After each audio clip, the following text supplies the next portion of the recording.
केंद्रीय कैबिनेट ने deposit insurance and credit guarantee corporation act संशोधन बिल को मंजूरी दे दी है। इस बिल को मंजूरी मिलने के बाद बैंक के बंद होने या डूबने की स्थिति में ग्राहकों की 5 लाख रुपए तक की रकम सुरक्षित रहेगी। डिपॉजिटर्स को 90 दिन के भीतर ये रकम मिल जाएगी। अभी ग्राहकों की बैंक में जमा 1 लाख रुपए तक की रकम ही सुरक्षित होती है।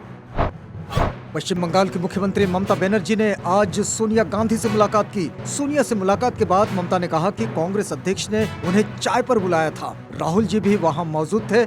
उन्होंने राजनीतिक परिस्थितियों, पेगासस और कोरोना की स्थिति और विपक्ष की एकता पर चर्चा की। ये बहुत अच्छी मुलाकात थी। उन्हें लगता है कि भविष्य में इसके सकारात्मक परिणाम सामने आएंगे। विपक्ष की एकता के सवाल पर ममता ने कहा कि सोनिया गांधी भी विपक्षी गठजोड़ को मजबूत देखना चाहती है। इसके लिए कांग्रेस को क्षेत्रीय दलों पर और क्षेत्रीय दलों को कांग्रेस पर भरोसा करना होगा। ममता बनर्जी ने 2024 में होने वाले लोकसभा चुनाव को लेकर कहा, भाजपा मजबूत पार्टी है, विपक्ष उससे ज्यादा मजबूत होगा।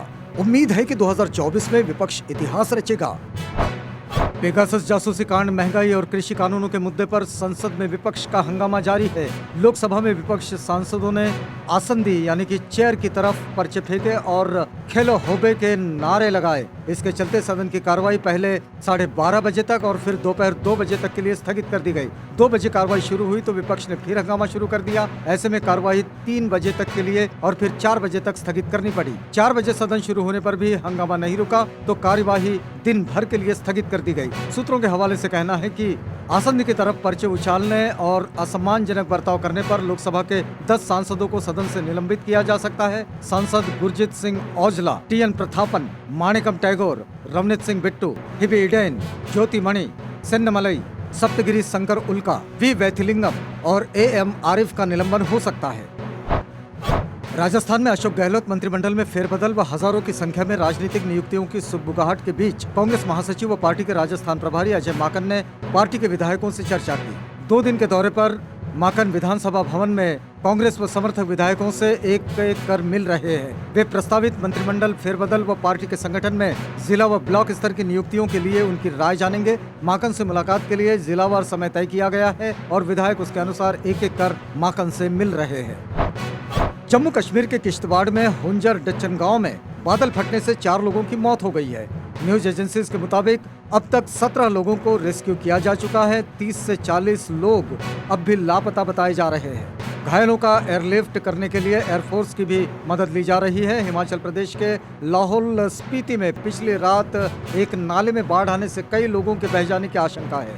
ITBP ने बताया कि दूसरी बटालियन की रेस्क्यू टीम ने तोजिंग नाले से अब तक 6 शव निकाले हैं। इधर महाराष्ट्र में मौसम विभाग ने फिर एक बार मूसलाधार बारिश की चेतावनी दी है। रायगढ़, रत्नागिरी, कोल्हापुर, सातारा सहित बाढ़ से बेहाल जिलों में फिर से मूसलाधार बारिश हो सकती है। बहुजन समाज पार्टी के प्रबुद्ध वर्ग सम्मेलन का पहला चरण जहां भगवान श्री राम की धरती अयोध्या से शुरू हुआ, वहीं अब दूसरे चरण की शुरुआत 31 जुलाई से भगवान कृष्ण की धरती मथुरा से हो रही है। 31 जुलाई से 14 अगस्त तक 15 दिनों में ताबड़तोड़ कार्यक्रम रखे गए हैं। सतीश चंद्र मिश्रा इन 15 दिनों में 24 जिलों में कार्यक्रम करके बहुजन समाज पार्टी के लिए माहौल बनाएंगे। बहुजन समाज पार्टी की तरफ से जारी किए गए कार्यक्रमों के मुताबिक 31 जुलाई से मथुरा में शुरू होने वाले कार्यक्रमों की समाप्ति 14 अगस्त को नोएडा में होगी। यानी लगभग 15 दिनों में पश्चिमांचल यूपी के अधिकतर जिलों को कवर करने के साथ ही साथ औद्योगिक नगरी में भी बहुजन समाज पार्टी अपने वोटरों को साधने की कोशिश करेगी। कर्नाटक के नए मुख्यमंत्री के रूप में बसवराज एस बोम्मई ने शपथ ले ली है। राज्यपाल थावरचंद गहलोत ने उन्हें पद और गोपनीयता की शपथ दिलवाई। बसवराज बोम्मई BS येदियुरप्पा की जगह लेंगे। आपको बता दें कि BS येदियुरप्पा पिछले ही सोमवार को मुख्यमंत्री पद से इस्तीफा दे चुके हैं। बोम्मई ने अकेले शपथ ली। इसका मतलब यह है कि मंत्रिमंडल विस्तार बाद में किया जाएगा। माना जा रहा है कि 2 से 3 उप मुख्यमंत्री भी बनाए जा सकते हैं। पेगासस जासूसी मामले को लेकर आज भी संसद के दोनों सदनों में विपक्ष का हंगामा जारी है। हंगामे की वजह से दोनों सदनों की कार्यवाही बाधित रही है। विपक्ष लगातार इस मामले को लेकर प्रधानमंत्री नरेंद्र मोदी और गृह मंत्री अमित शाह से जवाब मांग रहा है, तो वही सरकार का कहना है कि विपक्ष सदन चलने दे, वह सभी चर्चा को तैयार है। इन सब के बीच राहुल गांधी ने पेगासस जासूसी मामले को लेकर बड़ा बयान दिया है। राहुल गांधी ने कहा है कि पेगासस जासूसी कांड को लेकर वह किसी तरह का समझौता नहीं करेंगे। जासूसी कांड को लेकर 10 दलों की ओर से नोटिस दिया जाएगा, जिस पर राहुल गांधी का भी हस्ताक्षर होगा। कोरोना की दूसरी लहर में अब संक्रमण के मामलों में कमी आने लगी है। इसी बीच स्कूलों और कॉलेजों को फिर से खोलने पर विचार किया जा रहा है। हालांकि कई राज्यों ने स्कूलों को खोल दिया है। इसी संबंध में दिल्ली के अरविंद केजरीवाल सरकार ने अभिभावकों से सुझाव मांगे हैं। शिक्षा मंत्री मनीष सिसोदिया ने प्रेस कॉन्फ्रेंस के माध्यम से स्कूलों और कॉलेजों के विषय पर अभिभावकों के सुझाव जानने के लिए ईमेल आईडी जारी की। गृह राज्य मंत्री नित्यानंद राय ने राज्यसभा में बड़ी जानकारी दी। उन्होंने कहा कि देश में होने वाली आगामी जनगणना देश की पहली डिजिटल जनगणना होगी। उन्होंने ये बात भारतीय जनता पार्टी सांसद रूपा गांगुली के सवाल का जवाब देते हुए बताई। उन्होंने कहा कि आगामी जनगणना में स्वगणना का प्रावधान होगा। राज्य मंत्री ने कहा कि जनगणना में आंकड़ों को जुटाने के लिए एक मोबाइल ऐप तैयार किया जाएगा। जनगणना से संबंधित गतिविधियों और कार्यों के साथ साथ इसके प्रबंधन के लिए एक पोर्टल भी तैयार किया गया है। उन्होंने सदन को बताया कि कोरोना महामारी के कारण जनगणना 2021 और दूसरे क्षेत्रों में होने वाली जनगणना की गतिविधियों को रोक दिया गया है। नरेंद्र मोदी के नेतृत्व वाली केंद्र सरकार की नीतियों के खिलाफ लगातार हमलावर रुख अख्तियार किए हुए है। किसानों से जुड़े मुद्दे को उन्होंने ट्वीट किया है, जिसमें परोक्ष रूप से पीएम मोदी पर तंज कसा गया है। अपने ट्वीट में राहुल गांधी ने लिखा है, जब मित्रों का कर्ज माफ करते हो तो देश के अन्नदाता का क्यों नहीं। किसानों को कर्ज मुक्त करना मोदी सरकार की प्राथमिकता नहीं है, ये सरासर अन्याय है। इस ट्वीट के साथ उन्होंने एक अखबार की खबर अटैच की है, जिसमें बताया गया है कि सरकार ने संसद में जानकारी दी है कि कृषि कर्ज माफ करने की सरकार की कोई योजना नहीं है। बिहार सरकार में मंत्री और वीआईपी पार्टी के अध्यक्ष मुकेश सहनी उत्तर प्रदेश चुनाव को लेकर काफी सक्रिय हो गए हैं। हालांकि वाराणसी में पहुंचने के बाद उन्हें एयरपोर्ट से बाहर नहीं निकलने दिया गया, जिसके बाद से वह भारतीय जनता पार्टी और उत्तर प्रदेश सरकार पर हमलावर हो गए हैं। मुकेश सहनी ने तो प्रेस कॉन्फ्रेंस कर यह आरोप लगा दिया कि एनडीए में उनके साथ सम्मानजनक व्यवहार नहीं हो रहा है। इन सब के बीच एनडीए नेताओं ने भी मुकेश सहनी को कड़े शब्दों में चेता दिया है। समाजवादी पार्टी के अध्यक्ष और उत्तर प्रदेश के पूर्व सीएम अखिलेश यादव ने प्रदेश की योगी आदित्यनाथ सरकार पर बड़ा आरोप लगाया है। अखिलेश यादव ने कहा कि प्रदेश की भारतीय जनता पार्टी सरकार ने पहले किसानों को धोखा दिया और नौजवानों के साथ भी बड़ा धोखा किया है। अखिलेश ने कहा कि भारतीय जनता पार्टी ने अपने संकल्प पत्र यानी कि घोषणा पत्र में हर साल 70 लाख नौकरी देने का वादा किया था, परंतु नौकरी किसी को नहीं मिली। केरल विधानसभा में साल 2015 में हंगामा करने वाले विधायकों के खिलाफ अनुशासनात्मक कार्रवाई वापस लेने के अनुरोध के मामले में सुप्रीम कोर्ट ने सुनवाई की। सुप्रीम कोर्ट ने केरल के विधायकों की अनुशासनात्मक कार्रवाई को वापस लेने की मांग वाली याचिका खारिज कर दी। आज हुई सुनवाई के दौरान सुप्रीम कोर्ट ने अपने फैसले में कहा कि चुने हुए लोग कानून से ऊपर नहीं हो सकते और उन्हें उनके अपराध के लिए छूट नहीं मिल सकती। फैसले में सुप्रीम कोर्ट ने कहा कि विधायकों को विशेषाधिकार इसलिए दिया गया कि आप लोगों के लिए काम करें। असेंबली में तोड़फोड़ करने का अधिकार नहीं दिया गया है। आपके विशेषाधिकार विधायकों को क्रिमिनल लॉ से संरक्षण नहीं देते हैं। उत्तर प्रदेश के बाराबंकी जिले में एक बड़ा सड़क हादसा हुआ, जिसमें 18 लोगों की मौत हो गई है। जानकारी के मुताबिक देर रात लखनऊ अयोध्या हाईवे पर सड़क किनारे खड़ी है डबल डेकर बस को ट्रक ने जोरदार टक्कर मार दी, जिससे 18 लोगों की जान चली गई। प्रधानमंत्री समेत उत्तर प्रदेश के पूर्व मुख्यमंत्री मायावती ने भी इस हादसे पर संवेदना जताई है। नेशनल टेस्टिंग एजेंसी ने जवाहरलाल नेहरू विश्वविद्यालय में एंट्रेंस एग्जाम की तारीख घोषित कर दी है। एकेडमिक ईयर 2021-22 के लिए जवाहरलाल नेहरू विश्वविद्यालय प्रवेश परीक्षा 20 से 23 सितंबर तक आयोजित की जाएगी। इनके लिए ऑनलाइन रजिस्ट्रेशन प्रक्रिया 27 जुलाई 2021 से शुरू हो गई है। एक पब्लिक नोटिस में सीनियर डायरेक्टर एग्जाम साधना पराशर ने कहा कि जेएनयू के लिए ऑनलाइन पंजीकरण और आवेदन जमा कराने की प्रक्रिया 27 जुलाई से 27 अगस्त तक शाम 5 बजे तक जारी रहेगी। आवेदक अपने एंट्रेंस शुल्क का भुगतान रजिस्ट्रेशन के अंतिम दिन 11:50 तक कर सकेंगे। अब दिल्ली के प्राइवेट अस्पतालों में भी होगा ब्लैक फंगस का निःशुल्क ऑपरेशन। अरविंद केजरीवाल की दिल्ली सरकार ने दिल्ली आरोग्य कोष की कैशलेस स्कीम में ब्लैक फंगस को भी शामिल कर लिया है। सरकारी अस्पतालों में अगर ब्लैक फंगस के ऑपरेशन के लिए 7 दिन बाद की तारीख मिलती है तो कोई भी दिल्ली सरकार के पैनल में शामिल प्राइवेट अस्पताल में ऑपरेशन करा सकता है। लेकिन इस योजना का लाभ लेने के लिए दिल्ली का नागरिक होना अनिवार्य है। मरीज के पास दिल्ली का वोटर कार्ड होना चाहिए। भारत की फ्रांस के साथ हुई राफेल डील के मुताबिक इस साल के अंत तक भारत को कुल 35 राफेल लड़ाकू विमान फ्रांस से मिल जाएंगे। आपको बता दें कि इस राफेल डील में फ्रांस ने भारत को 36 राफेल विमान देने की बात तय हुई थी। 2022 में फ्रांस वो अंतिम राफेल विमान भी भारत को सौंप देगा। डील के तहत अब तक 26 राफेल लड़ाकू विमान फ्रांस भारत को दे चुका है। इनमें से 24 राफेल विमान को भारत में उतारा गया है, जबकि शेष 2 को भारतीय वायुसेना के पायलट और तकनीशियन प्रशिक्षण के लिए फ्रांस में रखा गया है।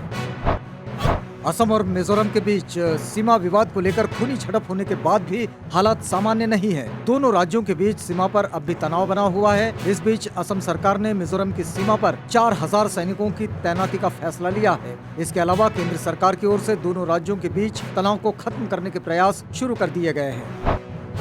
ओडिशा का पूरी शहर वैसे तो अपने धार्मिक महत्व के लिए प्रसिद्ध है, लेकिन अब वहां एक ऐसा काम हुआ है जिससे आम लोगों को बड़ी राहत मिली है। दरअसल उड़ीसा के पुरी में सभी घरों के लोगों को 24 घंटे नल से शुद्ध पीने का पानी मिलेगा। इस सुविधा से तकरीबन 2.5 लाख लोगों को फायदा होगा। मुख्यमंत्री नवीन पटनायक ने वीडियो कॉन्फ्रेंसिंग के जरिए drink from tap Sujal mission की शुरुआत की। हालांकि मुख्यमंत्री ने शहरवासियों से ये भी अपील किया कि वे पानी की बर्बादी न करें।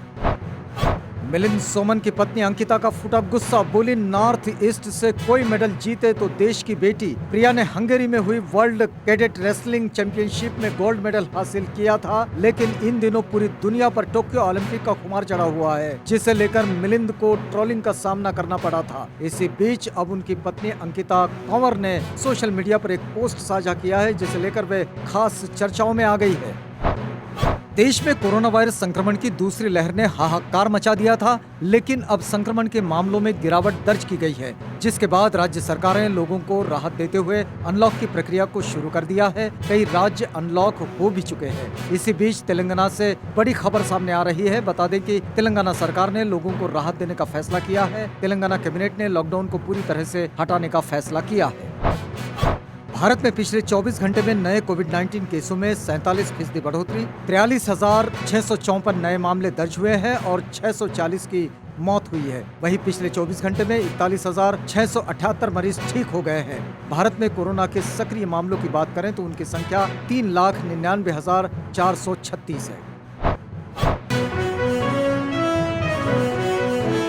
पिछले काफी समय से अफगानिस्तान लगातार सुर्खियों में बना हुआ है, चाहे वो अमेरिकी सेना के काबुल छोड़ने की वजह से हो या फिर तालिबान के दोबारा उस पर कब्जे की साजिश। लेकिन हर देश में कभी व्यापार तो कभी निवेश के नाम पर एंट्री करने वाले चीन की नजर अब अफगानिस्तान पर है। अफगानिस्तान से अमेरिकी सैनिकों की वापसी के बाद रिक्त स्थानों को भरने की कोशिश में तालिबान हथियारों के बल पर कब्जे की कोशिश में तो लगा ही है। इसके अलावा चीन भी अफगानिस्तान के अंदर मौके तलाश रहा है।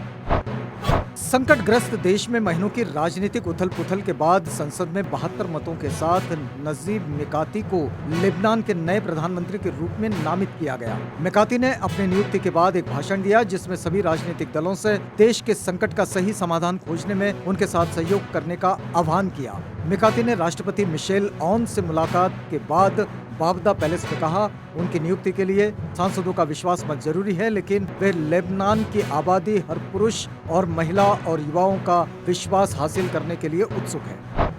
भारत के पड़ोसी देश भूटान ने टीकाकरण अभियान को लेकर रिकॉर्ड बनाया है। इस देश ने अपनी 90% योग्य आबादी को सिर्फ 7 दिनों के अंदर ही कोरोना रोधी टीके की दोनों खुराकें दे दी है। भूटान के स्वास्थ्य मंत्रालय के मुताबिक विदेशों से मिली वैक्सीन को सिर्फ 7 दिनों के अंदर ही उसने इस्तेमाल किया है। भारत और चीन के बीच बसे इस छोटे से देश की आबादी करीब 8 लाख है। यहाँ 20 जुलाई से जनता को कोरोना रोधी टीके की दूसरी खुराक मिलनी शुरू हुई थी। यूनिसेफ ने भी इस महामारी के दौर में इतनी तेजी से टीकाकरण किए जाने की तारीफ की है। टोक्यो ओलंपिक की रोइंग नौकायन स्पर्धा में भी आज भारत के हाथ निराशा लगी है। पुरुषों के light weight double sculls event में अर्जुन लाल जाट और अरविंद सिंह की भारतीय जोड़ी के पास रोइंग में मेडल जीतकर इतिहास रचने का मौका था, लेकिन स्पर्धा के दूसरे सेमीफाइनल में भारतीय जोड़ी का प्रदर्शन निराशाजनक रहा और वो इस रेस में छठे और आखिरी स्थान पर रहकर फाइनल में जगह बनाने में नाकाम रही। हॉकी में आज भारतीय महिला टीम ने एक बार फिर निराश किया और ग्रेट ब्रिटेन के खिलाफ ग्रुप ए का अपना मुकाबला 1-4 से गंवा दिया। ये भारत की 3 मैचों में लगातार तीसरी हार है। इसके साथ ही टोक्यो ओलंपिक में पदक जीतने की उसकी उम्मीद भी टूटती दिख रही है। भारत अब तक अपने 3 मैचों में एक भी अंक नहीं जुटा पाया है और इस हार के साथ ही ग्रुप ए की पॉइंट्स टेबल में 5वें स्थान पर खिसक गया है।